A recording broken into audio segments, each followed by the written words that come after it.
Entonces, Una sí, pregunta, adelante. ¿quedan grabadas las sesiones estas? Porque Sí, no, sí, se están subiendo a la página. Era, Angélica. ¿Mm? ¿Me escuchan? Supongo que sí. sí, sí Gracias. se te escucha. Y he estado grabando las sesiones, solamente no me he dado el tiempo de subirlas a YouTube. Eh, Me propondré entre el día de hoy y mañana hacerlo, pero, pero sí, entonces para hoy y les mando un correo diciéndoles que están subidas. Sí, Ah, pero sí ok, están grabadas, las subo perfecto. próximamente. Ok, gracias. Bueno, ok. Entonces, este capítulo, repito, muy, muy interesante con respecto al papel de las inversiones en la generación de ganancias, Ujú. donde aquí se incorpora tanto el análisis de Kalecki como el análisis de Minsky. Y vamos a estar haciendo referencias en torno a llevar esto justo para entender la problemática económica que se está viviendo a nivel mundial y a nivel nacional. Entonces, las ganancias y los gastos de inversión están intrínsecamente vinculados. Hay que tomar en cuenta que dentro del enfoque post-keynesiano, el gasto es el que genera ingreso, ¿no? Entonces es importante los gastos ya vamos a ver dentro del esquema de Kalecki, y las ganancias dependen del consumo de los capitalistas, de la inversión, del gasto público deficitario, del superávit de comercio exterior, menos el ahorro de los trabajadores. Entonces están intrínsecamente vinculados la ganancia y los gastos de inversión. Dice, se prioriza el estudio de la inversión por tres razones.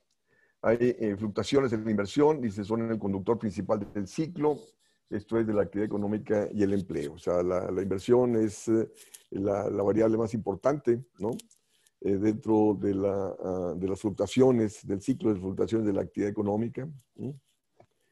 Y es un determinante importante en las ganancias de la economía, ¿no? En el caso de México, en el segundo trimestre de este año, la inversión fija bruta traía una caída de 30% en relación al igual periodo del año pasado. Ya para el mes de agosto trae una caída de 16.6% en relación a agosto del año pasado, evidenciando pues, lógico, esto te frena la actividad económica, te frena la misma dinámica de acumulación, ¿no? Entonces, el gasto de inversión puede ser alterado por la política gubernamental, que significa que la política puede manejar el ciclo a través de influenciar el crecimiento de la inversión privada. Y aquí vemos, hay un montón de artículos para el caso de la economía mexicana, en qué tanto la inversión pública incide sobre la inversión privada. Hay los enfoques comisionales que hablan del crowding out, y otros que hablan del crowding in. O sea, que con la inversión pública sí te estimula la inversión privada, y el enfoque convencional te dicen que no, que la inversión pública te excluye a la inversión privada de la dinámica económica. Y repito, para el caso de México hay un montón de artículos de una u otra corriente, y lo que estamos viendo es de que, fíjense ustedes, la inversión pública en el 80 representaba el 43% de la inversión total, en la inversión fija bruta total, 43% en el 80. Y hoy día representa alrededor del 15%, ¿no? Y lógico, evidenciando que esa disminución de la inversión pública no ha sido sustituida por mayor inversión del sector privado, sino los coeficientes de inversión se mantienen, evidenciando la importancia que tiene la inversión pública en el impulso de la dinámica económica, en el impulso de la propia inversión privada. Entonces, la inversión es definida en macroeconomía, dice, como el flujo de gasto que está dedicado a aumentar o mantener el stock de capital productivo, ¿no? Entonces, el momento en el cual, repito, en el caso nuestro, bueno, nuestro y muchos otros países, pero más en el nuestro, donde no está habiendo inversión, pues, ¿qué está viendo, no? Y si eso le sumamos el cierre de empresas, el quiebre de empresas y cierre de las mismas que se está dando por la crisis, pues más se atenta sobre el stock de capital productivo y más pasa a atentar sobre el crecimiento potencial de la economía, sobre la generación de riqueza, la generación de empleo y sobre el propio crecimiento económico, no solamente en el corto plazo, sino en el mediano y hasta en el largo plazo. Entonces, el stock de capital, maquinaria, equipo y otros productos durables que son usados en el proceso productivo, la inversión neta, sustrae la depreciación de la inversión bruta, que es el aumento del stock de capital. Es decir, cómo no está habiendo reposición del capital desgastado, sino le sumamos, repito, la destrucción de stock de capital que se está dando por la falta de apoyo de la política económica, de apoyo a las empresas que enfrentan los problemas de acumulación derivados de la crisis, derivados de la propia política de austeridad. Entonces, vemos cómo la inversión neta puede ser negativa, que es justo lo que las empresas deciden que ellos tienen mucho capital dado a las ventas esperadas, invertirán menos de lo que es necesario para mantener el tamaño del stock de capital corriente. La depreciación sería mayor que la inversión bruta. Es decir, ¿qué es lo que está aconteciendo? Está habiendo una fuerte caída de demanda de exportaciones, de consumo, de la inversión privada, el mismo gasto público que está llevando a las empresas a trabajar con altos niveles de capacidad ociosa. Entonces, pues esto desestimula más las decisiones de inversión, ¿no? Y de ahí que pues, la inversión sigue cayendo y aunado a la actividad económica y mayor desempleo. Entonces, ¿qué determina las decisiones de inversión de las empresas? Opa, aquí ya se me...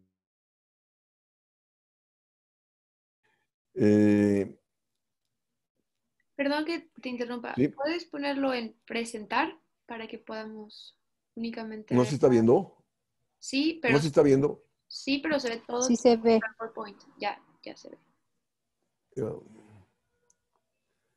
Sí, es que la cuestión es de que aquí, como hay un rubro arriba que no veo el título de arriba, por eso lo pongo, lo bajo para poder ver el título y luego lo subo. Entonces, ¿qué es lo que determina las decisiones de inversión? O sea, el tamaño y componente del stock de capital. ¿No? O sea, esto está claro en Kalecki, en Keynes, en Neo Marx, ¿no? Y cómo el stock de capital pasa a ser una variable importante. O sea, y luego está en función, como se dice ahí en el punto 2, si el stock de capital es adecuado para producir el producto esperado en los periodos por venir. O sea, ¿qué tanto stock de capital tienes para encarar la demanda esperada? Y la cuestión es de que, repito, las expectativas a nivel nacional, a nivel mundial, en muchos países, o sea, son de menor crecimiento y entonces de ahí que pues, menos invierten. ¿Por qué? Porque el stock de capital está subutilizado, hay altos niveles de capacidad ociosa. Entonces la inversión será alta cuando el stock de capital corriente es bajo en relación a las necesidades esperadas, ¿no? Que no es lo que está aconteciendo hoy en día, ¿no? Entonces, la cuestión del modelo del acelerador de la inversión. Este modelo está basado en la observación que el incremento del PIB, que conduce al incremento del stock de capital deseado, que es la cantidad de capital que las empresas que les gustaría tener, dadas las condiciones económicas esperadas, ¿no? Es decir, el acelerador de la inversión, repito, lógico, está hay que tomar en cuenta que el multiplicador es el impacto que la inversión tiene sobre el ingreso nacional. Entonces, ¿qué tanto stock de capital cuentas para, repito, hacer frente a la demanda esperada? El acelerador está basado en la premisa que pequeños cambios en el PIB llevarán a mayores cambios en la inversión. O sea, el multiplicador es el impacto que la inversión tiene sobre el ingreso nacional y el acelerador es el Producto Interno Bruto, el impacto que pasa a tener sobre las decisiones de inversión. Si crece el Producto Interno Bruto, entonces eso va a llevar a que hay mayores decisiones de inversión para encarar las demandas que se presentan ante el crecimiento del Producto Interno Bruto. Entonces, la inversión será mucho más variable que el Producto Interno Bruto debido a que la inversión es un múltiplo del cambio en el ingreso. Y el múltiplo es mayor a 1, ¿no? Sí, esto considerando, bueno, que la inversión tiene un alto efecto multiplicador interno, ¿no? Pero en el caso de las economías en desarrollo, la inversión tiene un alto componente importado, ¿no? Entonces, de ahí que el efecto multiplicador sobre el ingreso nacional se ve disminuido, ¿no? Ese múltiplo se ve disminuido, ¿no?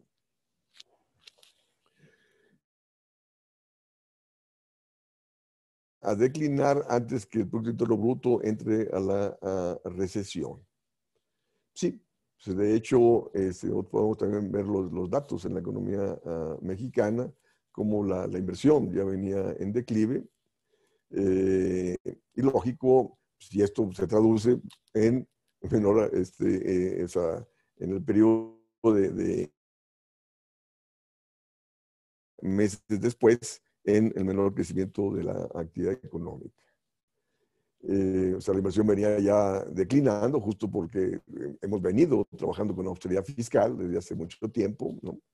Y esta misma política de austeridad fiscal y la falta de competitividad para encarar importaciones, para crecer en torno al mercado externo, pues lógico, tener malas dinámicas de acumulación, arrastra menor crecimiento de la inversión privada y de ahí que todo se traduce en cada vez menor crecimiento de la actividad económica.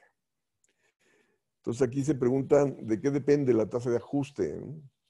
Entonces depende de los costos de financiamiento, o sea que están determinados por la tasa de interés.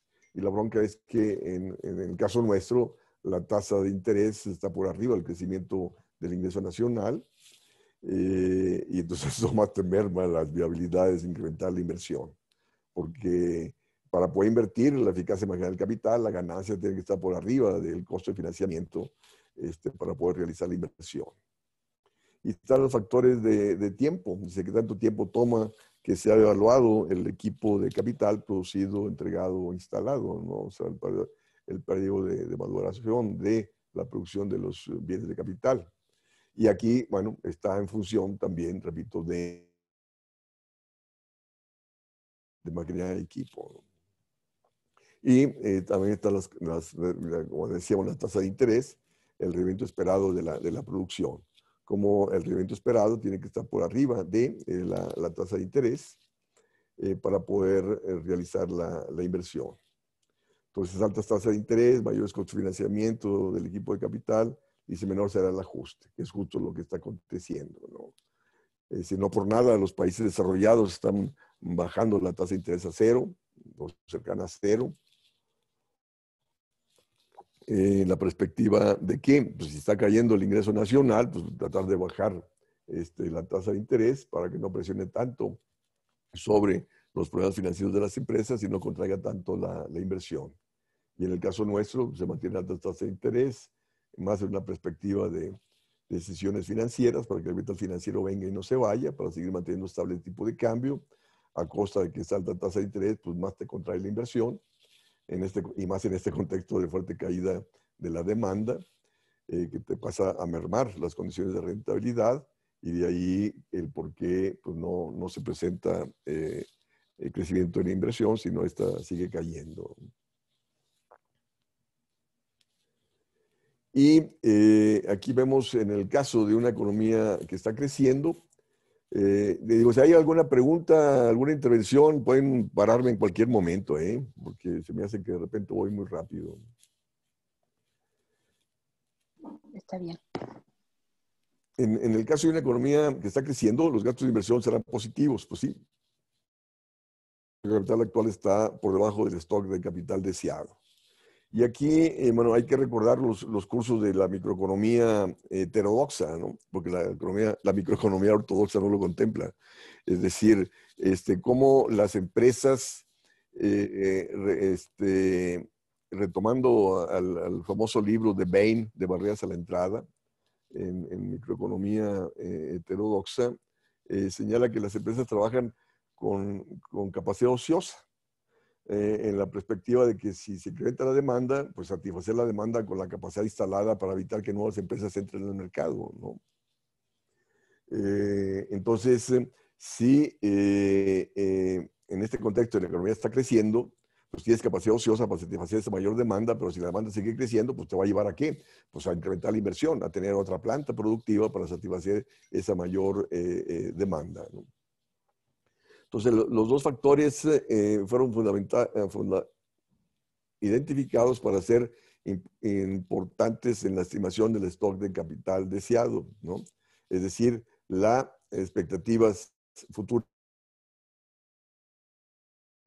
Es decir, si las condiciones, si hay expectativa de crecimiento de ingresos futuros, cuyo valor presente, ahorita vamos a ver si es mayor que el costo de la inversión, que la tasa de interés, pues lógico, la inversión se va a realizar. Si las expectativas son que no hay ingresos futuros y el valor presente de esos ingresos futuros es menor que el costo de la inversión, pues no realiza la inversión, no demandas crédito para realizar la inversión, que es justo lo que está.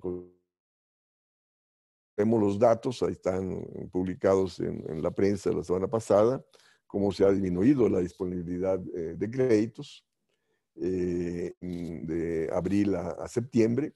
¿Justo por qué? Porque pues, no hay demanda por créditos, porque ¿quién va a invertir en este contexto de caída de la demanda y que no hay expectativas de crecimiento?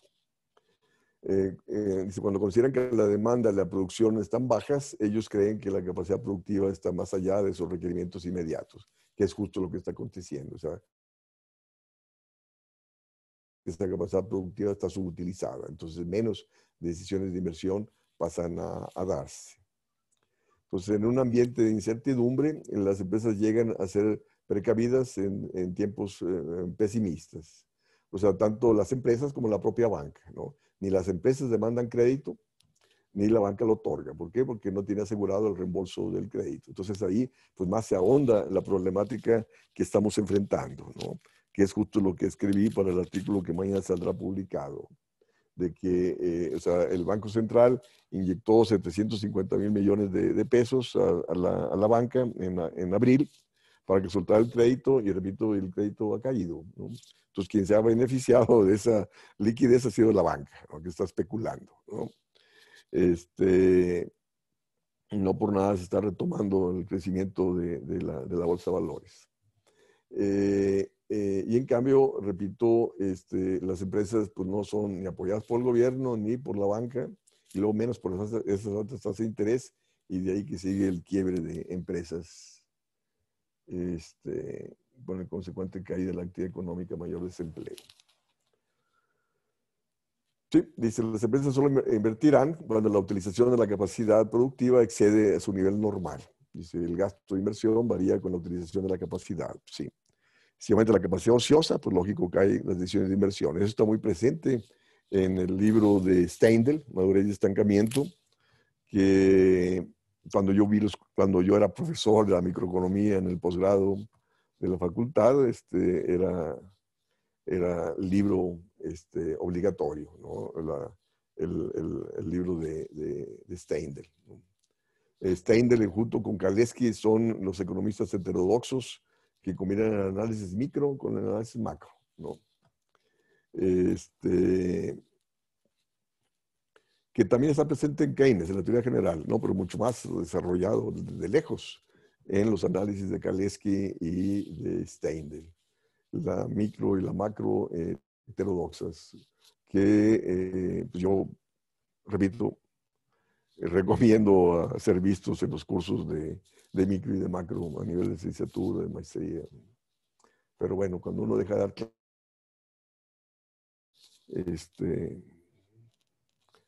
tiene nada que ver con el que lo sustituye en esos cursos. Bueno, la capacidad productiva solo crece cuando hay escasez de capacidad.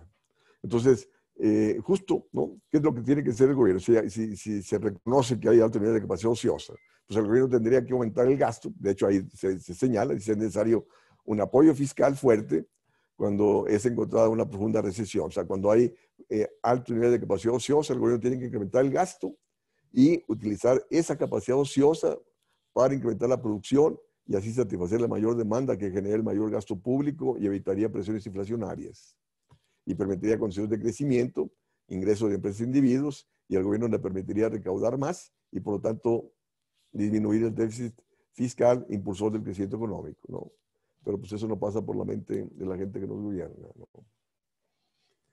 Las decisiones de inversión y producción son influenciadas por expectativas acerca de los ingresos futuros y los costos, ¿no? Y la bronca es esa, ¿no? Que la política económica predominante no te genera expectativas de ingresos futuros, ¿no? Ni de costos. O sea, siguen con las altas tasas de interés, siguen con la contracción del gasto. Entonces, pues lógico, no hay decisión de inversión alguna ante la alta tasa de interés y ante la contracción de ingresos presentes y futuros. Entonces, la cuestión es de que se comparan el flujo de costos e ingresos para la toma de decisiones. Decíamos, están los flujos monetarios futuros que llamamos valor presente. ¿Cuál es el valor presente de los ingresos futuros esperados en relación a los costos de la inversión? Y ahí es donde vamos al análisis de Minsky al respecto. Entonces, bueno, primero Keynes y la eficacia marginal de la inversión. Entonces tenemos que la eficacia marginal en capital es igual a la tasa de descuento que hace el valor presente de una serie de anualidades dados por el retorno esperado de los activos de capital durante su vida, justo igual a su precio de oferta, ¿no? Es decir, es el valor presente de los ingresos esperados y es su relación con la tasa de interés que se toman las decisiones de inversión. Está muy presente en la teoría general. Entonces, el valor presente neto sería el valor presente de los ingresos a ser recibidos menos el valor presente de los costos del proyecto, ¿no? Es el valor presente neto, ¿no? Y será rentable si el costo de pedir prestado fondos para fondear el proyecto es menor que la tasa de retorno, ¿no? Y la bronca, repito, en el caso nuestro se sigue trabajando con alta tasa de interés y aparte la banca no es regulada con respecto a las tasas de interés que cobra, entonces pues menos se toman decisiones de inversión entre tasas de interés del 20, 30, 40% en un contexto de caída de la actividad económica alrededor del 9-10%, ¿no? Y de nuevo, y como en la inversión hay que evaluarla en función de los ingresos esperados, pues lógico, el contexto de incertidumbre está en el número de años, ¿no?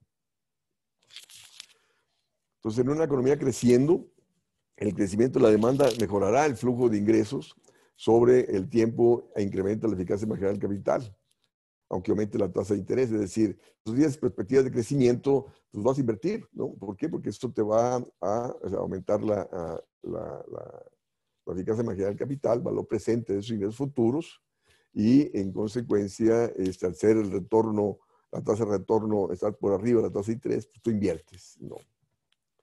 Pero, repito, no por nada, repito, los bancos centrales a nivel mundial, la mayor parte están bajando la tasa de interés justo para evitar mayor contracción de las decisiones de inversión.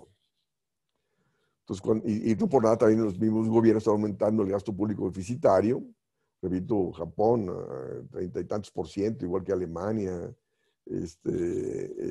Inglaterra, 20%, mismo Estados Unidos, ya van a anunciar otro también paquete de estímulos, ¿no? Justo ¿por qué? Porque la problemática sigue, ¿no? Y acá empeñados en austeridad fiscal, en alta tasa de interés para que el capital venga y no se vaya, ¿no? Y pues lógico, no va a haber recuperación en forma de V, en absoluto, una situación de L, ¿no? De un estancamiento, una crisis prolongada. Cuando la economía está en recesión, las empresas llegan a ser pesimistas y esto impacta negativamente en los retornos futuros. Pues sí, al no haber gasto, al no haber inversión, pues menos actividad económica pasa a haber y menos van a ser los ingresos esperados, ¿no? Porque no va a haber.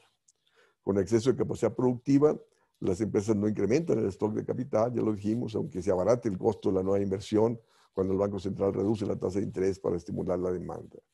Y aquí eso está muy claro en la crisis del 2008-2009 en Estados Unidos. Primero el Banco Central bajó la tasa de interés a 0.25%, inyectó liquidez, pero no fue suficiente para retomar la actividad económica. Fue hasta que el gobierno incrementó el gasto público deficitario al 10% del Producto Interno Bruto en el 2009, que empezó a reactivarse la economía a fines del 2009-2010. Entonces, lo cual pasa a evidenciar que deben ir mancomunadas la flexibilidad de la política monetaria y la política fiscal. Entonces, aquí vemos también, bueno, vamos a ver ahora el modelo de MISC de decisiones de inversión. El sistema de precios, los precios de producción actual. El sistema de la producción cubre los bienes y servicios producidos e incluidos en el PIB. O sea, es el costo más el markup, más el margen de ganancia. O sea, incluye la producción y se centra en la cuestión de la inversión. Entonces, repito, el precio de producción cubre los precios, el sistema de precios de producción que cubre los bienes y servicios producidos. El precio de oferta del capital es similar al concepto de costo de reemplazo, o sea, de reemplazo del equipo. Y esta cuestión, llamado precio de activo, incluye tanto los activos financieros nuevos, tales como stock y bienes, bonos y activos reales, tales como planta y equipo, y se son esperados a generar corriente de ingresos y ganancias de capital, lo cual no es conocido con certidumbre. Es decir, este precio de activo es lo que, o sea, de los ingresos y ganancias esperados por parte de las empresas. O sea, qué tanto ellos están dispuestos a pagar por, por la planta y equipo, ¿no? Y va a estar en función, repito, de los ingresos y ganancias de capital esperados. Y el problema es que hay incertidumbre al respecto. O sea, ahorita lo vamos a ver. O sea, aquí está el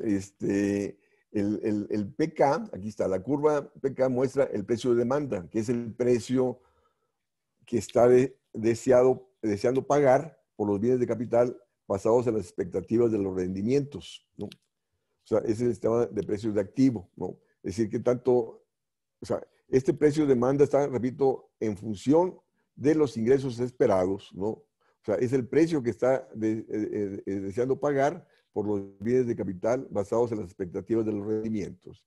Y PS representa el precio de oferta del capital, ¿no?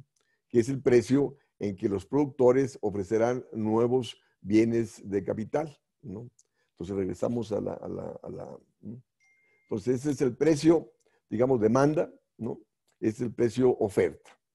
O sea, este LI, ¿no? Este LI, antes de que una curva baje y la otra aumente, ¿no?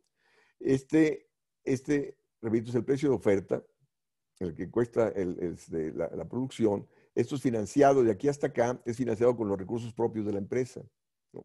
A partir de aquí, la empresa empieza a recurrir a... Esta curva se llama el riesgo del prestamista, ¿no? Entonces, conforme aumenta la demanda por crédito acá del productor para seguir incrementando la producción, pues lógico, la banca le va incrementando la tasa de interés. Entonces va incrementando el costo de producción, ¿no? Entonces de ahí que el precio, ¿no?, de oferta va incrementándose debido a la mayor tasa de interés, ¿no? Y acá el precio de demanda, o sea, lo que está dispuesto a pagar en función de los ingresos esperados, ¿no? Acá a partir de L. Entonces, donde se intersecta estas dos curvas, del riesgo del acreedor y el riesgo del deudor, se determina las decisiones de inversión. O sea, vamos a verlo más claro aquí con, dice, el punto LI es la cantidad máxima de inversión que la empresa puede tomar usando sus propios fondos, ¿no?, sus ingresos netos de producción. Lo vamos a seguir viendo. Dice, más allá de ese punto, ¿no?, debe pedir prestado para financiar la adopción de bienes de capital, ¿no? Dice, desde ese punto, el precio de oferta del capital dice la pendiente aumenta, justo porque, decíamos, aumenta el riesgo del acreedor, le empieza a cobrar más, entonces esto aumenta el costo de producción de oferta. Dice, los costos financieros son para cubrir el riesgo del acreedor para compensar la posibilidad de no cumplimiento de pago. Dice el punto LI, desde la perspectiva de la curva PK, o sea, de la curva determinada por los ingresos esperados, dice, representa el riesgo del deudor si una empresa usa sus propios fondos internos para financiar las compras de capital. Toma un riesgo que el proyecto fracasará para generar rendimientos esperados, ¿no? Entonces, vemos cómo, dice, en un mundo de incertidumbre, la empresa no puede nunca estar segura que cualquier proyecto tendrá que ser bueno, ¿no? O sea, estás en un contexto de incertidumbre, no sabes si los ingresos esperados se van a realizar o no se van a realizar, ¿no? Entonces, de ahí que opera la cuestión del el riesgo tanto del deudor como del acreedor. Dice, mientras más pide prestado, mayor es el riesgo del deudor que amenaza a la empresa. ¿Sí? ¿Por qué? Porque va a estar pidiendo prestado y vete a saber si lo vas a pagar, si se van a concretar tus ingresos esperados. Entonces, de ahí que, dice, la curva PS, o sea, el precio de oferta, se inclina hacia arriba, ya que incluye los costos financieros para cubrir el riesgo del prestamista, ¿no? O sea, te aumenta la tasa de interés y entonces esos costos financieros te aumenta el precio. Dice, la curva PK se inclina hacia abajo a partir de LI, dice, para representar el riesgo del prestatario, es decir, el riesgo para el prestatario de endeudarse, por ejemplo, incumplimiento y quiebra, ¿no? Es decir, él sigue ofertando, pero oferta cada vez menos, ¿no?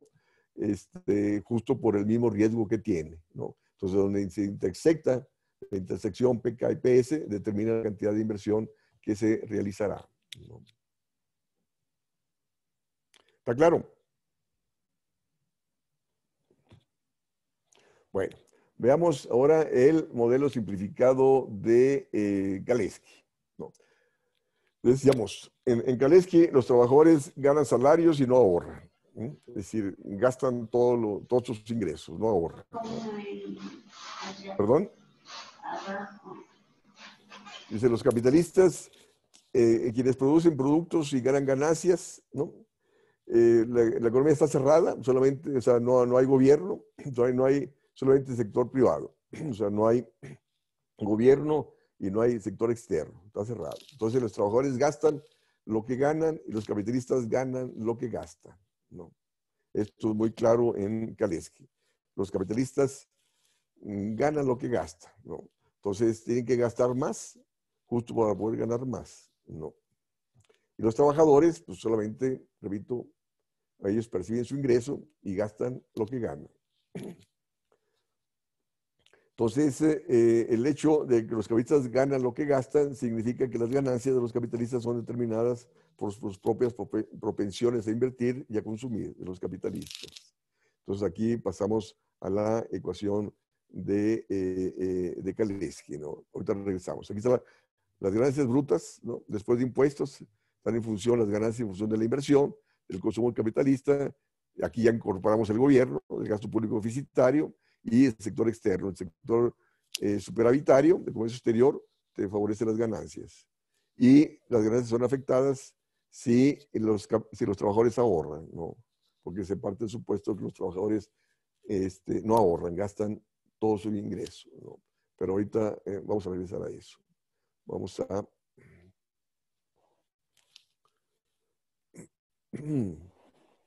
Dice, el modelo neoclásico presupone que la tasa de interés ajusta el equilibrio ahorro-inversión, o sea, dentro de la teoría de los fondos prestables. La tasa de interés está determinada por la oferta y la demanda por créditos, ¿no? El enfoque neoclásico. En Keynes, la tasa de interés está determinada por las preferencias por liquidez, ¿no? En el enfoque neoclásico, la demanda agregada se iguala a la oferta agregada, o sea, negando la posibilidad de que la economía sufra una escasez de demanda. Es decir, predomina la ley de Say, donde la oferta crea su propia demanda, ¿no? O sea, no hay capacidad ociosa, todo se realiza, ¿no? En Keynes y Kalecki entendieron que ahorro e inversión son traídos, o sea, al equilibrio en una economía cerrada y sin gobierno, a través de las variaciones en el ingreso nacional. O sea, en Keynes y Kalecki es la inversión la que genera el ahorro. ¿A través de qué? Del impacto que la inversión tiene en el ingreso nacional, ¿no? O sea, la inversión es financiada por sí mismo y el consumo es el origen de las ganancias para otros capitalistas, ¿no?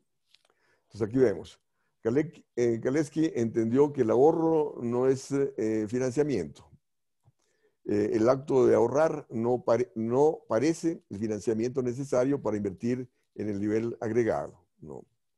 Es decir, no es el ahorro el que determina la inversión, sino es el financiamiento el que determina la inversión, ¿no? Entonces el ahorro no puede ocurrir hasta que el gasto haya generado el ingreso que puede ser ahorrado. Es decir, aquí vemos el ahorro es función del ingreso nacional y el ingreso nacional es función de la inversión, ¿no? Entonces tiene que hacer la inversión para aumentar el ingreso y aumentar el ahorro, ¿no? Entonces, esta cuestión del ahorro no puede ocurrir hasta que el gasto haya generado el ingreso. Igual llevándolo a las finanzas públicas, ¿no? El gobierno no puede recaudar, sino hasta que haya gastado, ¿no? Sí, porque dentro del enfoque convencional nos dicen que el gasto público depende de lo que recauda. Y pues no. El gasto es el que genera el ingreso. Entonces el gobierno tiene que gastar primero, ¿no? Para impulsar la actividad económica y, en consecuencia, recaudar, ¿no? Y luego, bueno, aquí está la ecuación de ganancias de Kalecki, que ya lo señalamos. Está en función de la inversión, consumo capitalista, del gasto público deficitario, del superávit de comercio exterior, menos el ahorro de los trabajadores. Pero hay algunas preguntas hasta acá porque voy muy rápido allá. Pues sí hay preguntas, pero sigamos. Yo creo que podemos regresar a ver con más calma ciertas cosas, ¿no? Bueno, Digo, bien. para que la exposición esté completa y Claro. luego echarle Ok. cabeza, Ok. más cabeza. Ok. Hay quienes dicen que el gasto deficitario origina el famoso crowding out, que excluye al sector privado de la economía. O sea, ello parte de que el ahorro es finito, ¿no? De que hay, o sea, al caer el gobierno en déficit, va a la banca, entonces se apropia de la disponibilidad crediticia y entonces va a excluir al sector privado de la disponibilidad crediticia, ¿no? O sea, presupone este enfoque ortodoxo que los deudores compiten para tener acceso al crédito, ¿no? Y de ahí que al competir, pues ese gasto deficitario, además de originar el crowding out, de excluir al sector privado de la economía, aumenta la tasa de interés. Y al aumentar la tasa de interés, pues más va a contraer la participación, la inversión privada y la participación de dicho sector en la economía. Ya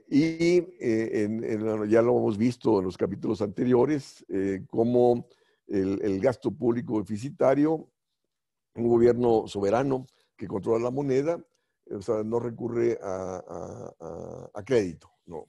Y si el gobierno simplemente gasta, ¿no? Acreditando en la cuenta de aquellos que le venden bienes y servicios, y que ese gasto deficitario viene a incrementar los depósitos bancarios, y esos mayores depósitos bancarios incrementan las reservas bancarias y entonces por lo tanto va a haber mayor disponibilidad crediticia para el sector privado. Y no hay presiones sobre la tasa de interés debido a que esas mayores reservas bancarias, al contrario, presionan a la baja la tasa de interés, ¿no?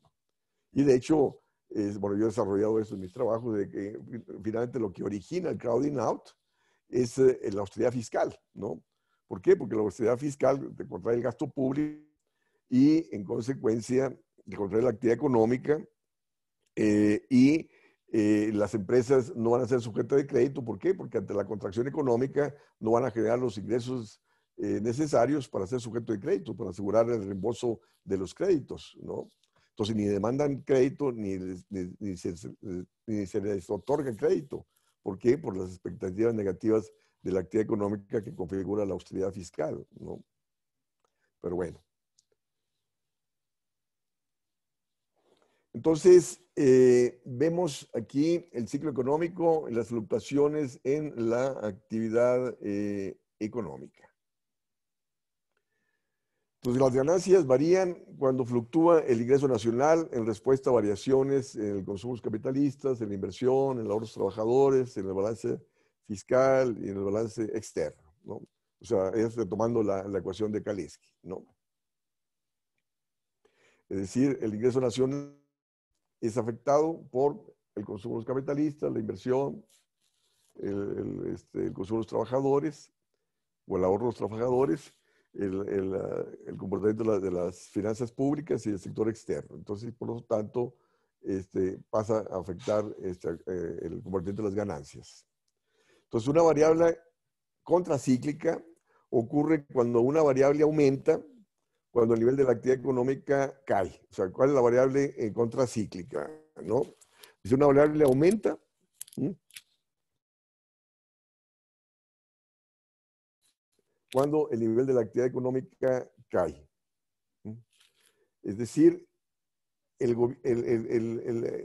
gasto público deficitario o el incremento del gasto público estaría actuando en forma contracíclica al caer la actividad económica, ¿no? Pero, repito, lo que está ocurriendo es que las finanzas públicas, el gasto público está actuando de forma procíclica, ¿no? Lo procíclico ocurre cuando una variable aumenta, cuando el nivel de la actividad económica aumenta, o una variable disminuye cuando el nivel de la actividad económica disminuye. O sea, está como el gobierno está disminuyendo el gasto, en un contexto está disminuyendo la actividad económica, ¿no? Entonces ahí la política fiscal está actuando de forma procíclica. O sea, a la caída de exportaciones, a la caída del consumo y la inversión privada y de la actividad económica, se suma la propia caída de la actividad económica, ¿no? Digo, la propia caída del gasto público, ¿no? Entonces ahí como la política fiscal está actuando de forma procíclica, ¿no? En vez de actuar en forma contracíclica, es decir, como el gasto público debe aumentar cuando la actividad económica cae, ¿no?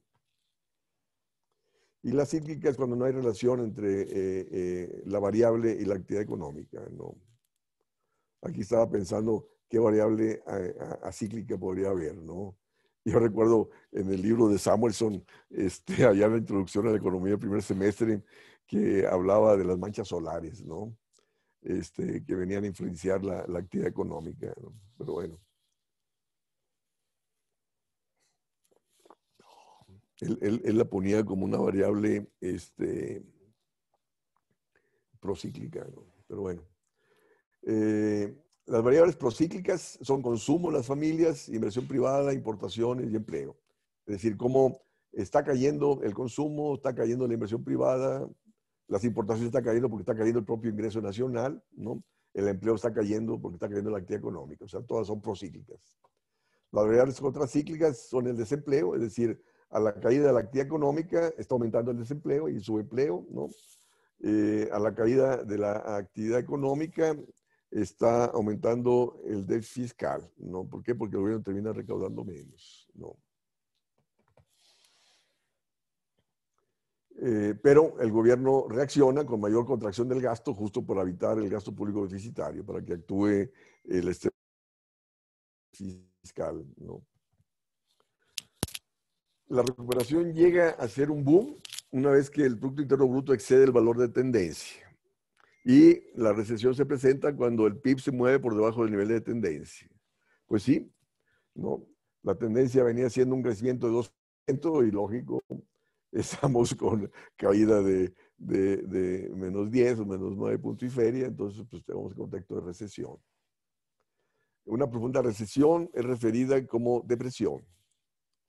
La Gran Depresión demostró que algunos gobiernos rechazaron usar la política fiscal porque estaban ideológicamente restringidos por el libre mercado, ¿sí? Que es el caso nuestro, ¿no? Es decir, cómo la libre movilidad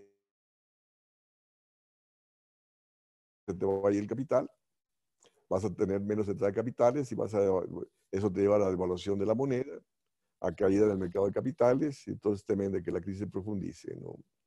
Y luego también el mismo contexto de economía abierta, de libre movilidad de mercancías y capitales, impide al gobierno trabajar con gasto público deficitario, porque teme generar presiones inflacionarias, presiones devaluatorias, que de nuevo propicia salida de capitales. ¿No? Entonces, en ese entorno, pues lógico, no hay manejo soberano de la política monetaria y fiscal para encarar la contracción económica. Entonces, de ahí, repito, no por nada que nos vamos a prolongar por años en este contexto de contracción de la actividad económica.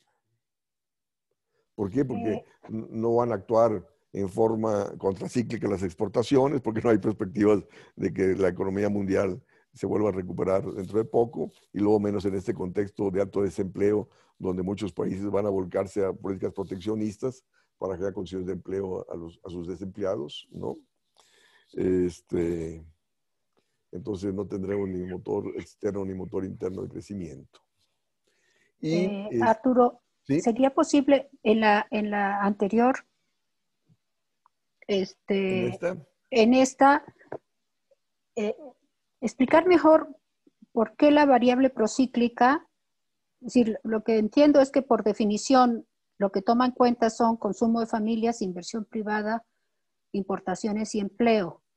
Y la contracíclica toma en cuenta el desempleo, el subempleo y el balance fiscal. Porque ¿O cómo? lo que te está diciendo es que, o sea, cómo el desempleo aumenta al caer la actividad económica, ¿no? Cómo el desempleo y el subempleo aumentan al caer la actividad económica, ¿no? Y en el entorno del balance fiscal, o sea, ¿qué pasa cuando se contrae la actividad económica? Pues el gobierno termina recaudando menos, ¿no? Y surge el déficit fiscal, ¿no? Y que de hecho el déficit fiscal debería actuar como variable contracíclica, ¿no? Para retomar la actividad económica, y cosa que no lo está haciendo el gobierno, ¿no? Igual, o sea, si tú disminuyes el desempleo, te va a actuar como variable contracíclica, porque al disminuir el desempleo y subempleo vas a incrementar demanda y vas a incrementar la actividad económica, ¿no? Y entonces, ¿qué es lo que está pasando hoy en día? Está cayendo el consumo de las familias, está cayendo la inversión privada, ¿no? Está cayendo el empleo, y todo eso te contrae demanda y te contrae la actividad económica, ¿no? Y bueno, aquí metieron las importaciones porque las importaciones son par y paso al nivel de la actividad económica. Cae la actividad económica, caen las exportaciones. Sí, ok. Gracias, está bien. Entonces, aquí estamos de la interacción del multiplicador del gasto y el acelerador de la inversión, ¿no? Presentes en Keynes. Entonces, el multiplicador del gasto, y se demuestra una inyección del gasto en la economía. Si hubiera exceso de capacidad, se multiplica como ingreso extra, ¿no? Es decir, ahorita perfectamente el gobierno podría instrumentar una política de gasto público deficitario y te genera un efecto multiplicador interno. ¿Por qué? Porque existen altos niveles de capacidad ociosa, que te vendría a incrementar el ingreso nacional, y ese mayor ingreso nacional te vendría a generar el modelo acelerador, ¿no? De mayor inversión, ¿no? Porque el modelo acelerador es de la inversión aumenta el stock de capital al aumentar la inversión para tener suficiente capital disponible para producir la demanda esperada. O sea, una vez que el multiplicador, la inversión te genera mayor ingreso, mayor efecto multiplicador interno, mayor ingreso nacional, y ese mayor ingreso nacional te está incrementando la demanda y te está impulsando a su vez mayor inversión, ¿no? Y aquí acontece todo lo contrario, o sea, no hay incremento del gasto público deficitario para crear un efecto multiplicador sobre el ingreso nacional, para que venga a ¿qué? A impulsar crecimiento del consumo, de la inversión privada, de mayor componente nacional de las exportaciones, para potenciar mayor crecimiento de la inversión en la actividad económica. Si no, estamos en un proceso todo hacia abajo, ¿no? Dice, los dos conceptos pueden interactuar. Dice, el gasto multiplicador aumenta el crecimiento del producto, que incrementa la inversión vía principio del acelerador. Dado que la inversión es un componente del gasto agregado, el alza de la inversión tiene un efecto multiplicador en el gasto total y la producción, tal que la economía se mueve hacia arriba en la fase del ciclo, ¿no? Pero nosotros estamos actuando en todo lo contrario, y no por nada la fase, el ciclo vicioso depresivo en el cual estamos, ¿no? Y por último, dice, algo de la inversión es financiada por préstamo y cuando el crecimiento aumenta, deudores y acreedores descuentan el riesgo de deuda, lo que permite que la inversión proceda a una fase rápida, ¿sí? Pero la bronca es, de nuevo, para el caso nuestro, el gobierno no quiere caer en deuda, entonces no te invierte, ¿no? El mismo sector privado no demanda crédito. ¿Por qué? Porque no hay expectativas de ganancia, de ingresos futuros para poder pagar ese préstamo. Entonces, de ahí que, porque hay que tomar en cuenta que ahorita todo crédito que demandas tiene que ser respaldado por colaterales, por garantías. Y si no pagas, la banca se queda con las garantías, ¿no? Que es justo lo que está aconteciendo ya ante el problema de cartera vencida, ¿no? Entonces, repito, cómo el gobierno, los tomadores de decisiones no toman en cuenta esto, ¿no? De que la propia inversión, o sea, ponle, aunque recurras a crédito, te va a potenciar el crecimiento del ingreso nacional y eso te va a potenciar la mayor recaudación tributaria, que vendrías a qué? A hacer frente a ese mayor préstamo, ¿no? Pero pues no, no. Y luego esta cuestión, dice, cuando la deuda aumenta, el potencial para los problemas financieros incrementa. Aquí la cuestión es la siguiente, ¿no? De hecho, el mismo Kalecki también tiene en su famoso artículo de la inversión de riesgo, de cómo, y también está presente en Steindl, la mayor relación de endeudamiento te disminuye las decisiones de inversión, porque vas a comprometer más deuda,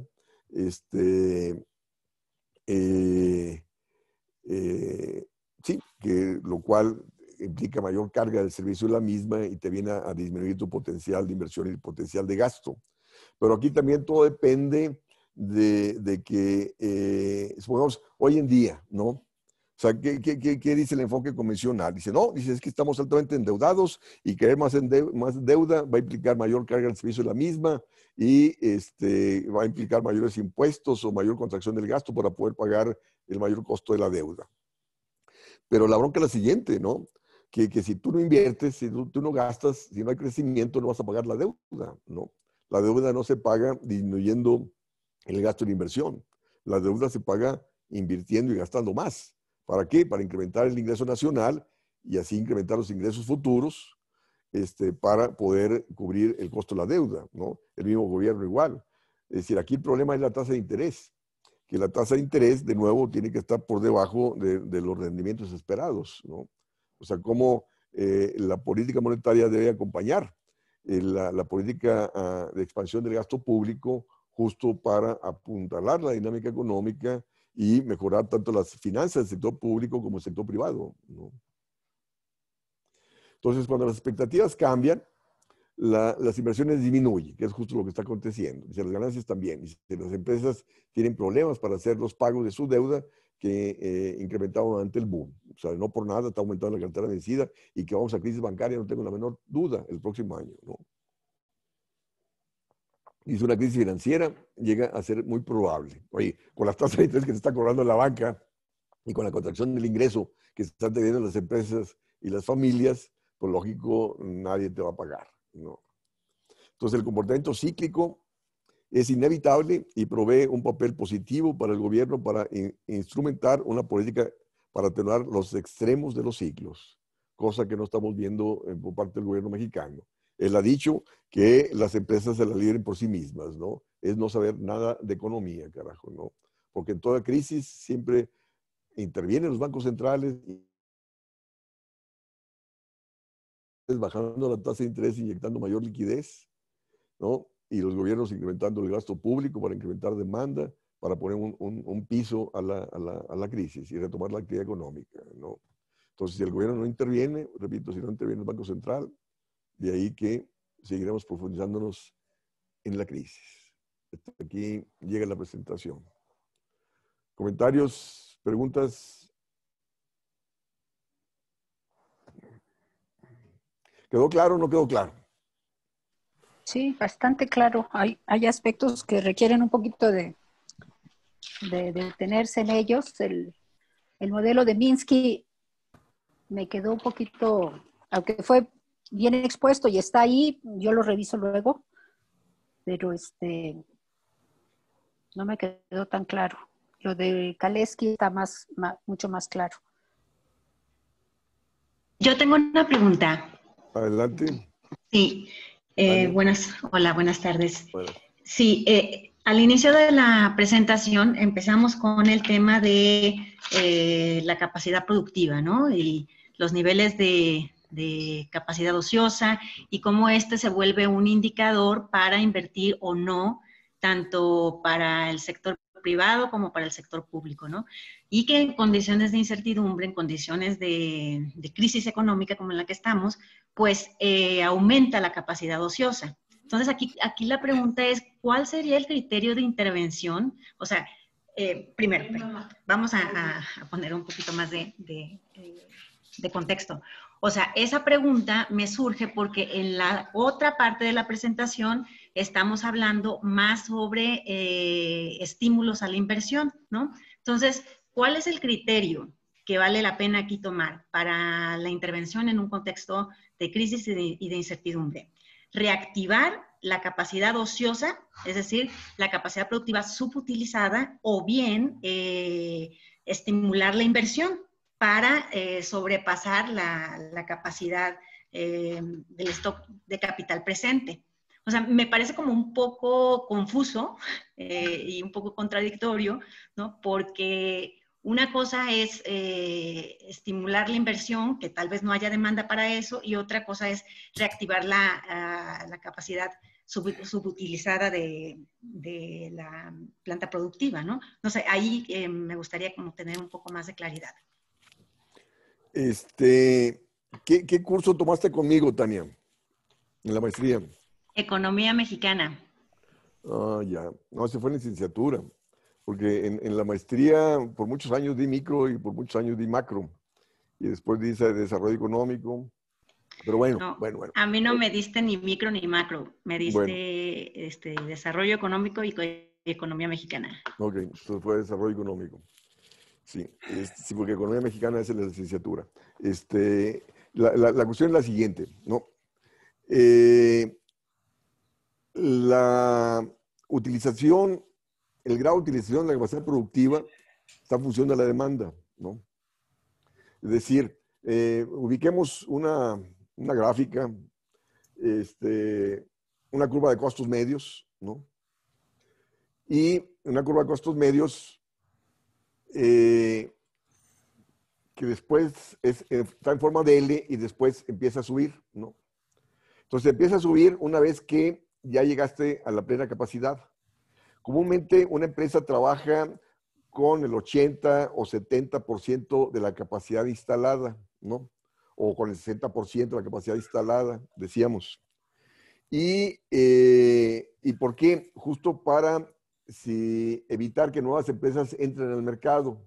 Si la demanda crece, pues va a disminuir la capacidad ociosa, va a aumentar su capacidad utilizada para satisfacer esa mayor demanda y así evitar que nuevos competidores entren al mercado, ¿no? Entonces, si se está acercando a la plena capacidad, ¿no?, de la planta productiva, entonces incrementa la inversión, ¿no?, para tener otra planta para satisfacer futuros crecimientos de demanda o la demanda misma que está creciendo, ¿no? Sí, Entonces, hasta ahí todo claro. bueno, entonces la cuestión es que en la situación actual, bueno, que se ha venido dando en los últimos años, que el gobierno ha venido disminuyendo su gasto, y luego ha venido desacelerando la actividad económica, ha venido disminuyendo el consumo y la inversión privada, y si eso le sumas la caída de exportaciones que se dan con la crisis actual, y luego la pandemia que cierra empresas, aumenta el desempleo, que viene a contraer más el consumo, que viene a contraer más la demanda. Entonces, aquellas empresas que venían trabajando, digamos, al 80% del grado de utilización de su capacidad productiva, pasan a trabajar al 60, al 50 o al 40% de su capacidad instalada, ¿no? Entonces su capacidad ociosa se incrementó en bastante, ¿no? De tener una capacidad ociosa de 20, pasó a tener una capacidad ociosa de 50%. Entonces eso les lleva a qué? Pues lógico, no, ni por aquí les pasa seguir invirtiendo, ¿no? ¿Por qué? Porque tiene una planta subutilizada, ¿no? Entonces, repito, entonces el grado de utilización depende del momento de la demanda y las decisiones de inversión depende de cómo el grado de utilización, la capacidad productiva con la cual está trabajando la empresa. Si tiene más capacidad ociosa, pues lógico, no va a haber estimulada, no se va a ver estimulada para seguir invirtiendo. O sea, vas a tener más plantas productivas, ¿para qué? Sí, ¿para qué vas a Entonces, producir? exactamente, entonces por eso es un momento más de reactivar la economía vía la Incremento de gasto. reactivación de la capacidad subutilizada, Y, no y- de sí, la inversión exactamente. directamente, Y para ¿no? disminuir la capacidad ociosa tienes que incrementar el gasto, ¿no? Entonces, es a través de mayor gasto público, ¿no? Generando más empleo, incrementando salarios, ¿no? Que vas a incrementar demanda y esa demanda, lógico, se va a traducir que las empresas tienen que satisfacer esa mayor demanda. ¿Cómo? Pues disminuyendo la capacidad ociosa para satisfacer ese crecimiento de demanda. Y al ver las empresas disminuir su capacidad ociosa, pues lógico, las va a llevar a qué? Pues a tener que incrementar la inversión si sigue creciendo la demanda, ¿no? Entonces, de ahí la importancia del gasto público deficitario, que el gobierno gaste más allá de lo que recauda, ¿no? Bien, y ahí voy al otro punto, en cuanto al tema de la deuda. El punto aquí es que no es que el gobierno o las decisiones del gobierno actual no apunten hacia a aumentar la deuda, sino que se trata de una deuda que no vale la pena, ¿no? Porque en tanto en el enfoque que tú estás planteando como en lo que está ocurriendo por la vía de los hechos, sí se trata de un aumento de la deuda, pero la diferencia es que una es una deuda que vale la pena, digamos lo que estás planteando acá, para reactivar la demanda, y la otra es una deuda estéril, en cierta forma, pues porque lo que hace es estimular la especulación del capital, ¿no? Entonces, o sea, nada más como para tener claro, ¿no? Que sí Sí, se sí, está sí, sí, hablando de deuda, de aumentos de sí, deuda en ambos sí, casos, ¿no? sí, sí.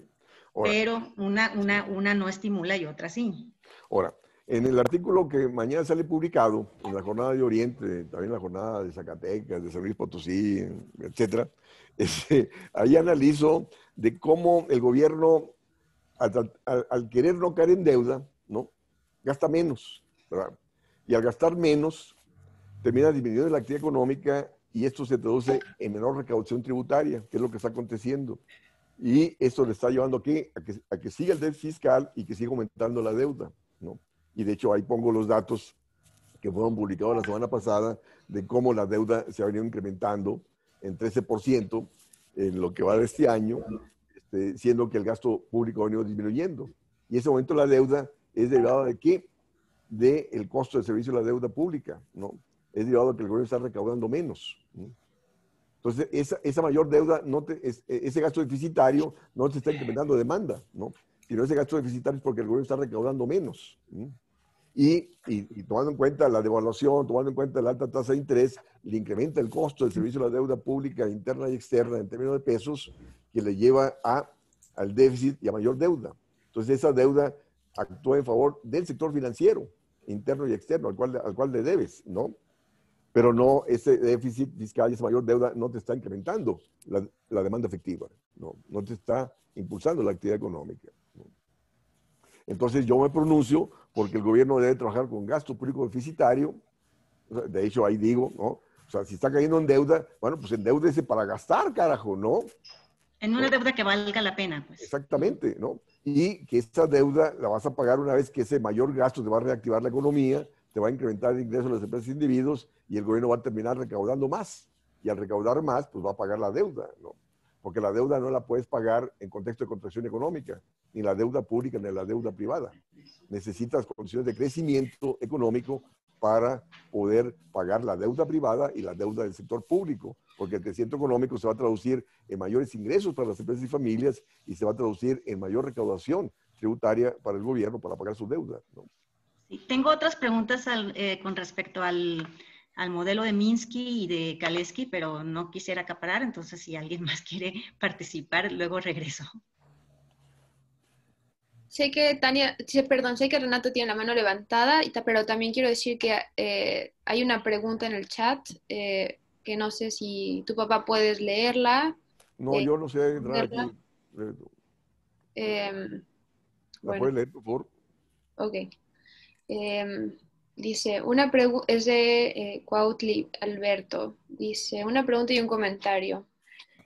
pregunta, pensando en el que según para Kaleski es el problema crucial al que se enfrentan los países subdesarrollados sobre acelerar la expansión de la capacidad productiva como condición para el crecimiento de la renta nacional, ¿será necesario aplicar algún tipo de economía planificada? Es decir, una planificación no solo del volumen, sino de la estructura de la inversión. Por ejemplo, artículos de primera necesidad, artículos no esenciales, bienes de inversión. Y después tiene un comentario. Dice, respecto a la intervención de Jan Kriegel en las jornadas del Banco Central Argentino, donde señala como esencial el papel de los organismos multilaterales en la construcción de una gobernanza económica. Le hace Bretton Woods.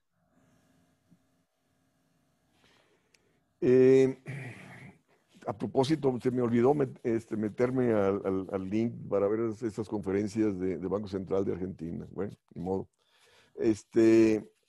Bueno, en relación a Kaleski, ¿no?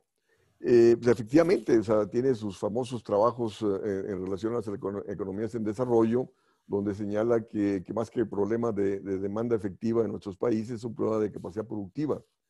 Porque efectivamente, ¿no? O sea, si se aumenta el gasto público en México, tomando en cuenta el contexto de economía abierta en el cual estamos, pues se te va a filtrar importaciones y no te va a generar efectos multiplicadores internos.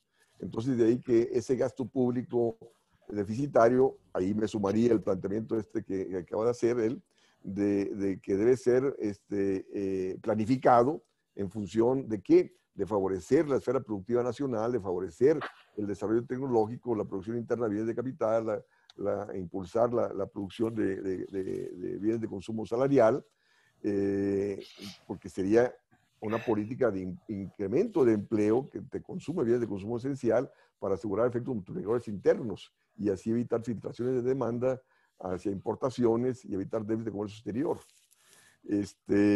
Sí, porque el propio mercado por sí solo no te genera eso. El propio mercado nos lleva a economía abierta y en la situación en la cual estamos, ¿no? Se necesita efectivamente un estado rector de la actividad económica que no tenemos ni pasa por la mente de estos vatos que tenemos ahora.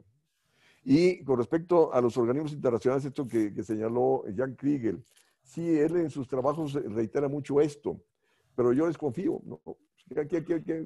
¿Cuántos años tenemos con esos organismos financieros internacionales, no?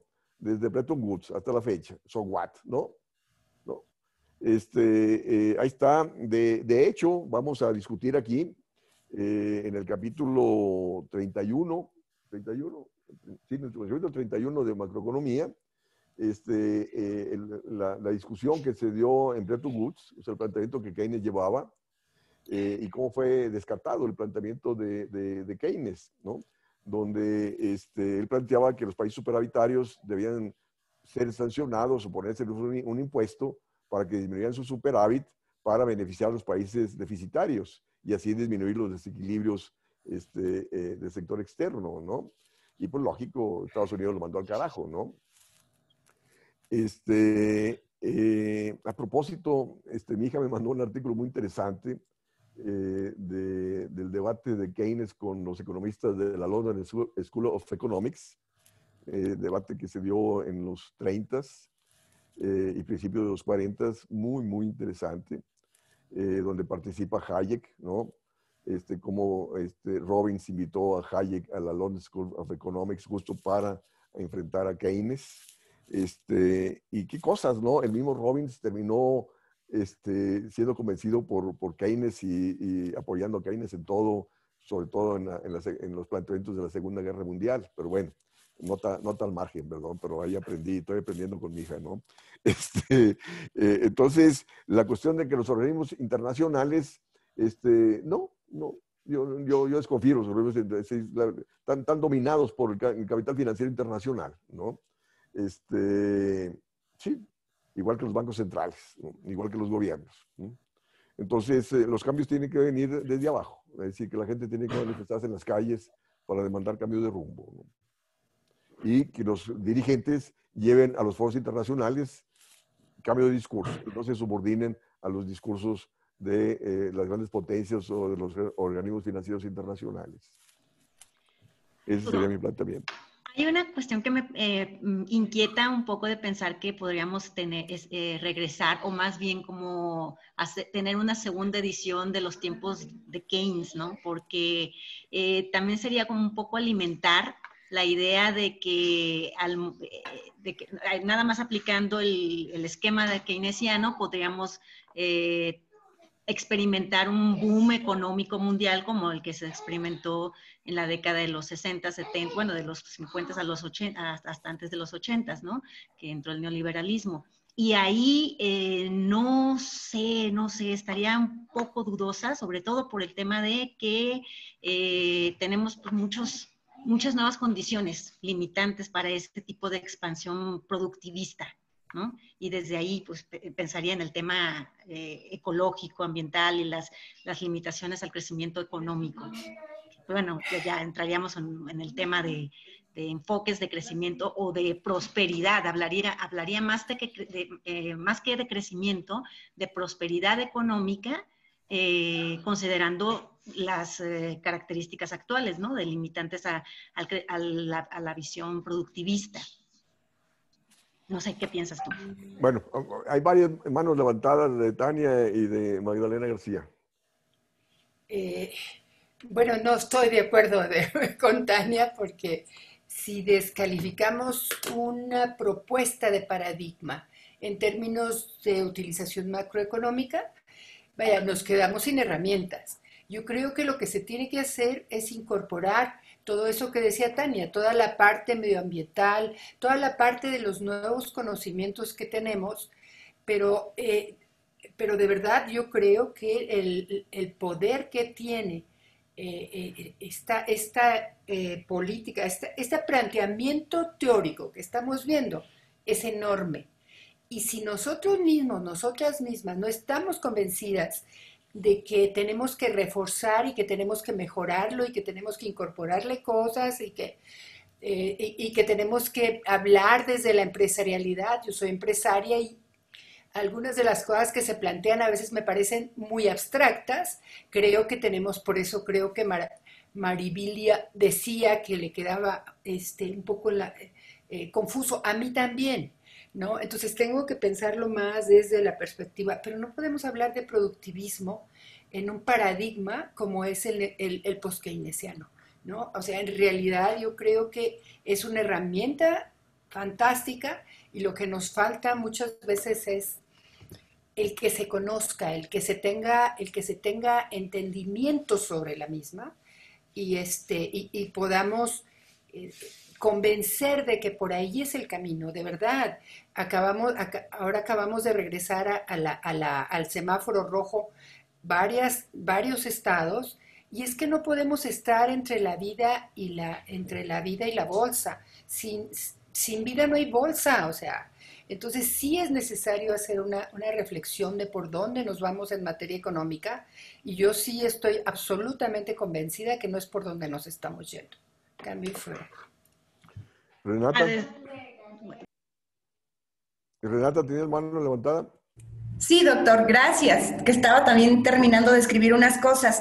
Pues va más que nada en cuanto al cuestionamiento que hace Tania, ya tú se lo aclaraste respecto a lo de por qué está creciendo la deuda, ¿no? Y que tiene que ver, como tú lo mencionabas, con el tema del servicio de la deuda. La pregunta que yo haría en este sentido, ¿qué mecanismos pudiera estar emprendiendo el gobierno de la República para, de cierta manera, como tú lo habías referido, ¿no? No destinar tanto dinero o dejar en stand-by un poco lo que es el pago del servicio de la deuda, si se pudiera arreglar ese tema y que realmente, pues el poco recurso que hay, que desafortunadamente se sigue manejando bajo el enfoque convencional de que piensan que lo que se recauda, en base a lo que se recauda, se va a gastar, cómo empezar a romper con esa dinámica. Y en cuanto también al comentario que mencionaban de que el resurgimiento de Keynes, pues yo le recomendaría este libro que es también desde Héctor Guillén Romo, que habla sobre la crisis de la Gran Depresión, hasta la gran crisis del siglo XXI, que habla pues básicamente de lo que es la recesión norteamericana que se vivió entre el 2007 y 2008 y que básicamente en de los países europeos pues han aplicado con mayor manejando pues a lo largo de este interesante taller que emprendes, doctor.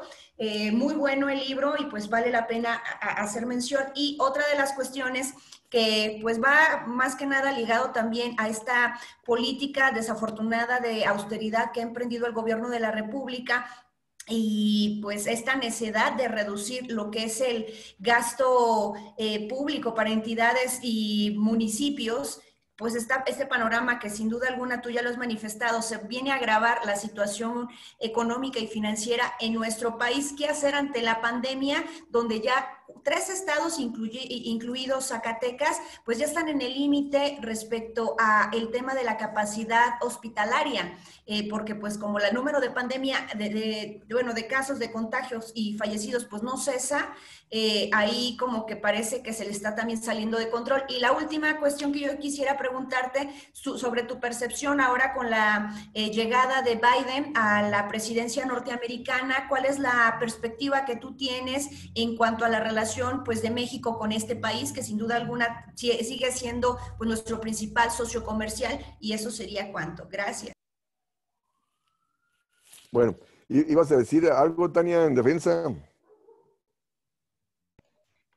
Sí, que tal vez no me expliqué lo suficientemente clara. De lo que yo hablaba era que quizá no tenemos que tomarnos con un poco de tiento e incluyendo un conocimiento nuevo el tema del marco keynesiano. No desecharlo, desde luego, no desecharlo. Desde luego tiene elementos muy valiosos para el momento actual, pero lo único que comentaría aquí, así como una alerta, es que pues en el tiempo que se aplicaron estas políticas hubo un impulso productivista, en el sentido de que lo que se pretendía era el crecimiento, el desarrollo y muy poca consideración a un modelo económico de prosperidad, pensando en los límites biofísicos, ¿no?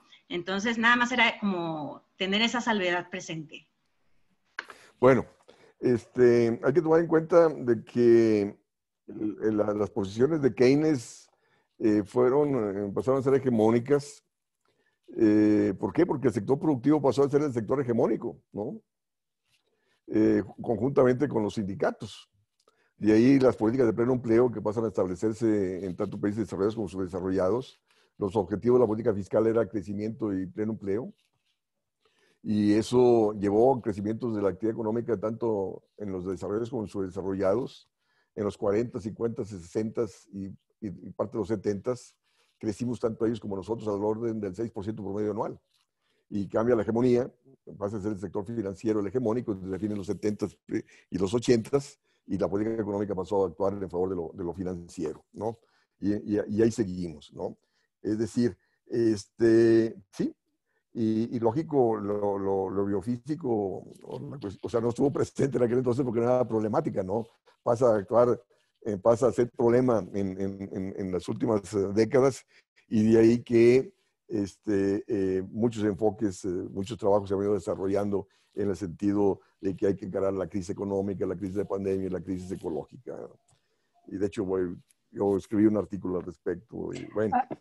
Ahí me gustaría comentar el hecho de que hay una asociación pocas veces reconocida o interés o tendenciosamente no reconocida entre la dinámica del aumento del capital especulativo que demanda recursos de la economía física y que también deteriora el ambiente.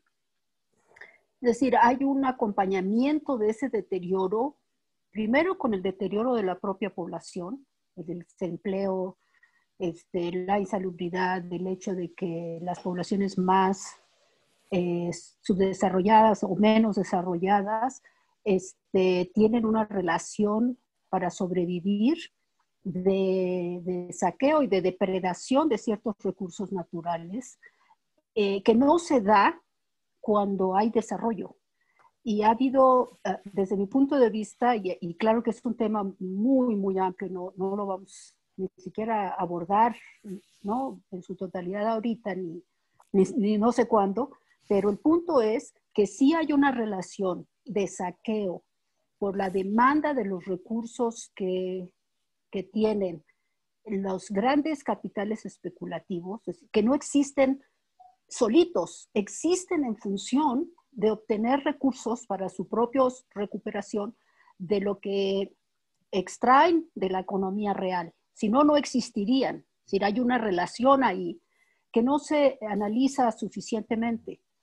Y con mucha frecuencia se piensa que va, pues sí, va ¿no? solito y que no tiene, que tiene consecuencias, pero no exactamente en la forma de que se da la relación de saqueo. Entonces, en el replanteamiento de la inversión, también se tiene que tener un punto de vista distinto de lo que hoy se capta como deterioro del ambiente en relación pues, a la política financiera. Ahí lo que yo creo es que cambia la relación con la naturaleza en el momento en que se le saquea menos, ¿verdad? Las cosas de este tipo han llegado a grados de que se demanda territorio y ecología a cambio de la inversión en ciertos países, ¿no? Exactamente en Centroamérica, eso es. En México, etcétera. Entonces, esto es un tema que en verdad tiene que ser replanteado en la perspectiva del crecimiento económico auténtico. El crecimiento en el sentido que se está tratando en este taller con Arturo Huerta. Nada más ese comentario quería hacer. Ya, gracias. A mí me gustaría también agregar algunas cosas. Sí. Yo creo que, bueno, es totalmente pertinente lo que se está diciendo ahorita en términos de cómo reflexionarlo. En la agenda de acción de Addis Abeba, que yo creo que ya la he puesto en la mesa, de la nueva agenda global, digamos, que se planteó en Naciones Unidas después de los ODMs, ahora que están los ODS. La agenda de acción de Addis Abeba hace una radiografía muy importante señalando cómo no es posible la sostenibilidad desde la nueva mirada de vincular economía, sociedad y medio ambiente, si no hay un cambio en el comportamiento de las transnacionales. Y por transnacionales tenemos que entender las de afuera y las de adentro, porque México tiene una buena cantidad de transnacionales en el mundo.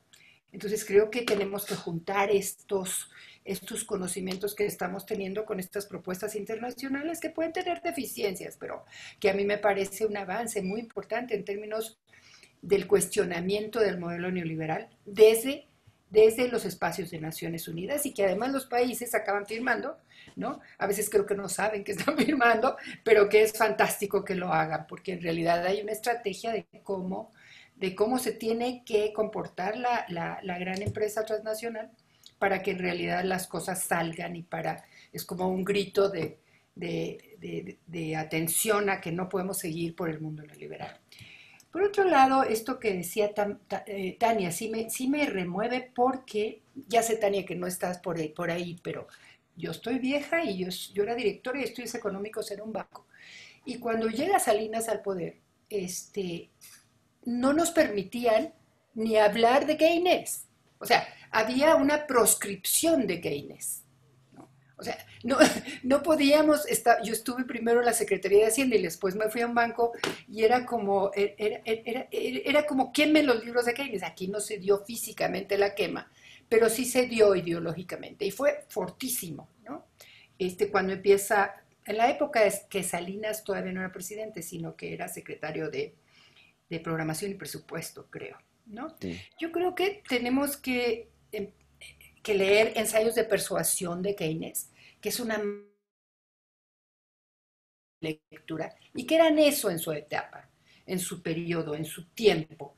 Era persuadir para que se pensara desde otra mirada y no desde la mirada neoclásica, ¿no? Entonces, ¿qué tal que nos ponemos todos a escribir, claro, con toda la distancia guardada?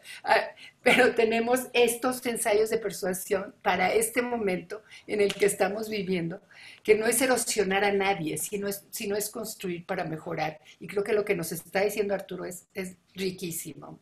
Muchas gracias. Cambio y fuera. Bueno, Ya estamos sobre tiempo, solamente quiero retomar algunas de las cosas.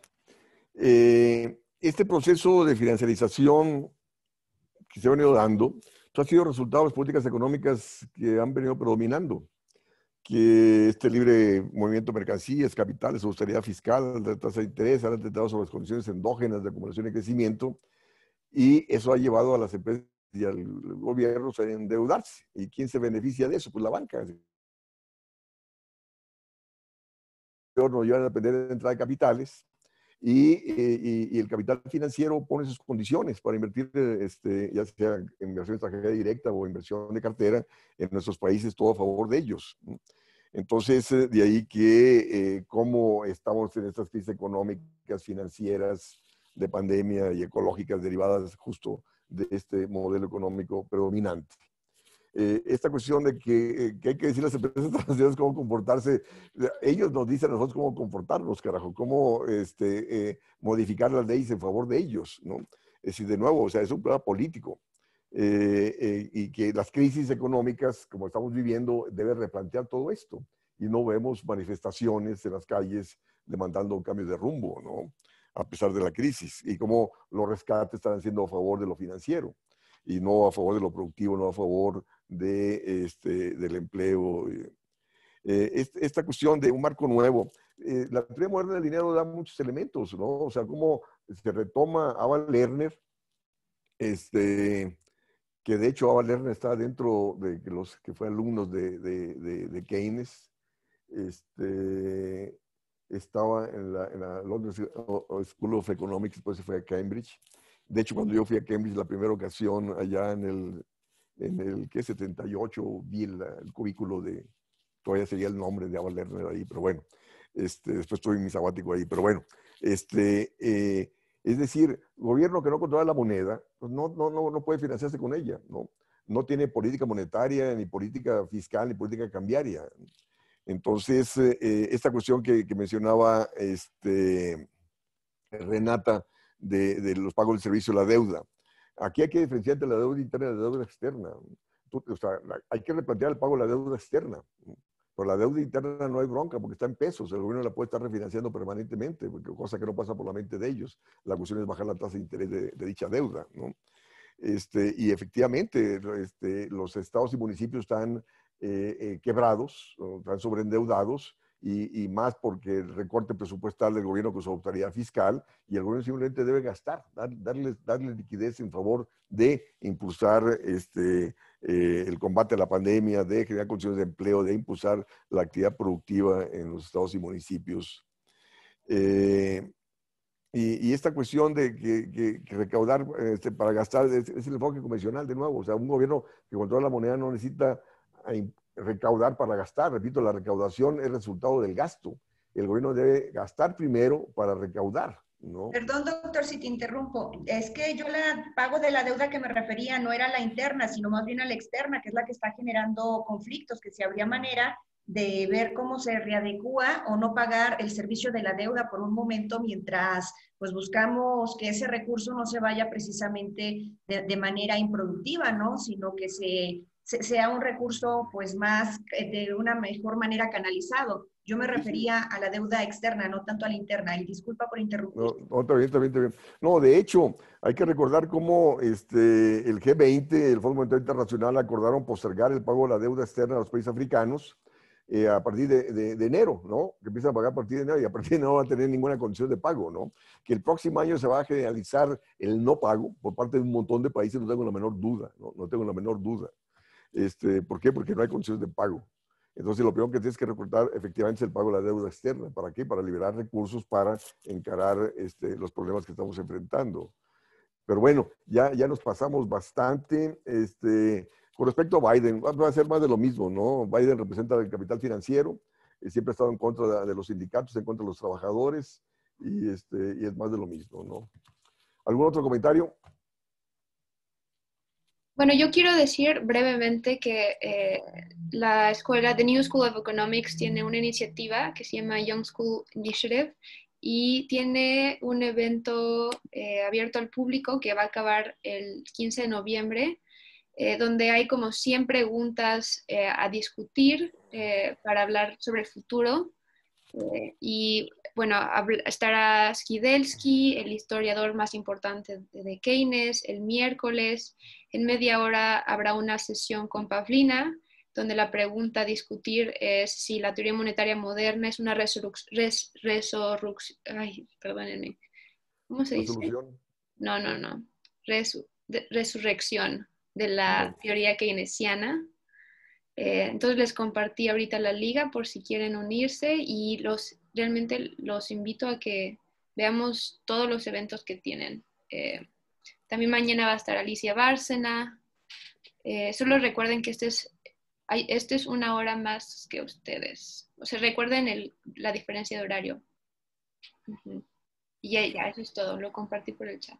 Bueno, por último, mañana se presenta mi libro en el seminario que empezó hoy del Consejo de Ciencias Sociales, Comexco, a las 4:30 de la tarde. Se presenta el libro de austeridad fiscal, a las 4:30 de la tarde, y no sé si Angélica puso en el chat ahí el link correspondiente. No me mandaste ningún link, pero voy a mandar un correo. Te lo mandé al WhatsApp. Pero bueno. Ok. ¿Algún otro comentario? ¿Pregunta? Están muy callados, Chihuahua. No, doctor, soy Sandino Villatoro de Quintana Roo, Partido del Trabajo. Hola. Saludos a tu papá. Sí, los saludo. Falta ver si me puede agregar al chat que tienen, porque ahorita también estamos nosotros iniciando una escuela de cuadros y necesitamos formación económica, política. Ok, en el chat pon tu correo y mi hija te manda la información a tu correo. ¿Sí? Gracias, Renata, por compartir la información. No, de nada, apenas les iba a comentar. Son los datos, ahí en el chat están para que puedan entrar a lo de la presentación del libro del doctor Huerta. Gracias. Gracias. Ajá. Gracias, Renata. Pauti, yo ya compartí el artículo del que hablaba mi papá, es de Howson, no sé cómo se pronuncia. Pero lo puedo compartir otra vez por el chat y también lo haré por el correo, con toda la información que los demás compartieron. Está muy, muy interesante ese artículo, ¿no? ¿Cuál, Arturo? Ese del debate de Keynes en su época con los economistas de la London School of Economics, donde aparece Robbins, Hayek, que tuvo una estancia larga ahí en la London School of Economics, y aparece también Paul Sweezy, tuvo una estancia en la London School of Economics, estuvo un año, ¿no? Participa también la John Robinson, que estaba joven, pues lógico, Kaldor. Entonces, ¿cómo tenía muchos contrincantes Keynes, ¿no? Y muchos fueron cambiando sus posiciones. Eso era ensayos de persuasión, eso era. Y es padrísimo ese libro, de verdad. Yo lo compré aquí en México y está en español.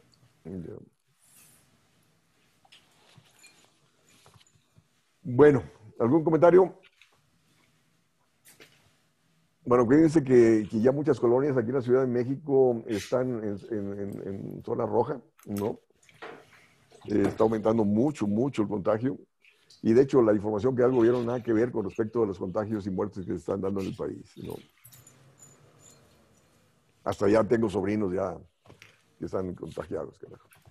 Pero así está en todo el país, como tú lo mencionas, como que a veces no cuadra la información que maneja gobierno. Al menos, por ejemplo, acá en Zacatecas, desde hace semanas debimos haber regresado a semáforo rojo y no hemos regresado, desafortunadamente, por los intereses comerciales de los microempresarios y la comparsa con el gobierno.